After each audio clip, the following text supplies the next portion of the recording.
Now it's time for Perspective, and it's nearly 2 months now since the French teacher Samuel Paty was murdered outside the school where he taught here in France. Murdered because, as part of a lesson he'd given on free speech, he'd shown his students cartoons of the Prophet Mohammed. Now it's led to much debate here in France about free speech and also secularism, today resulting in ministers examining for the first time a new bill on separatism designed to close the blind spots in the French Republic in the face of radical Islamism. Schools, of course, at the heart of that, and one teacher standing firm is Sophie Mazet. She's an English teacher in a high school in a suburb to the north of Paris, Seine-Saint-Denis. Thanks very much for being with us on the programme. We've got you a little bit late, unfortunately, so we haven't got that much time. But for 10 years now, you've taught intellectual self-defence workshops, the idea to sharpen your students' critical thinking and to talk openly about sensitive subjects, including religion, haven't you?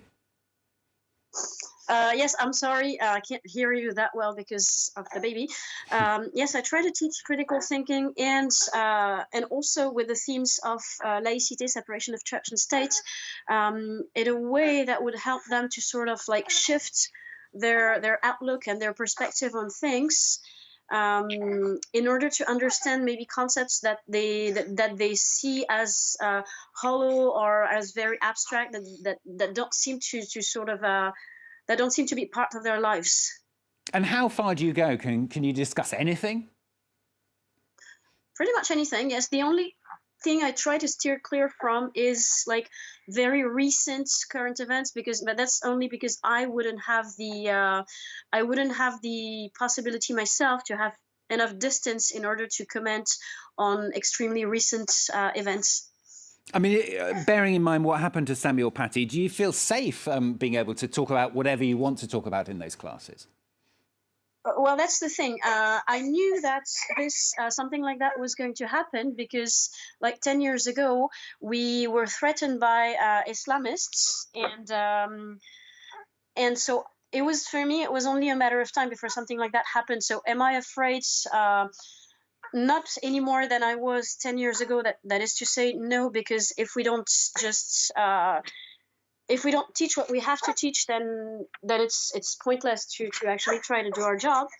And I wouldn't say no. I wouldn't say I'm afraid. No, and I would say the caricatures, for example, I've shown them twice in my lessons, on critical thinking, and twice it has gone really well. So I would say it's a minority of occurrences when things will go wrong, and unfortunately, this minority of occurrences can lead to murder, and so that's why I was sort of expecting that something like that might happen.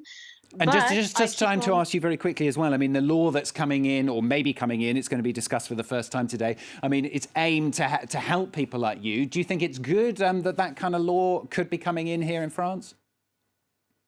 I think, no, not really. I think that what we have in terms of law is absolutely enough. It works when it's actually applied. That is to say, when everybody agrees to apply it. So, but that's when we lack coherence that problems arise. For example, in the Samuel Paty case, we saw that the hierarchy was actually, the role of the hierarchy was not clear. And so what we have in terms of law here is absolutely enough for me. Sophie Mazet, great to talk to you today, and your cast of thousands there as well. Lovely to meet assume it's your son and your cat as well. Thank you very much for joining us on the programme today. Thanks very much. It was good to talk to her, even though we only got a little bit of time.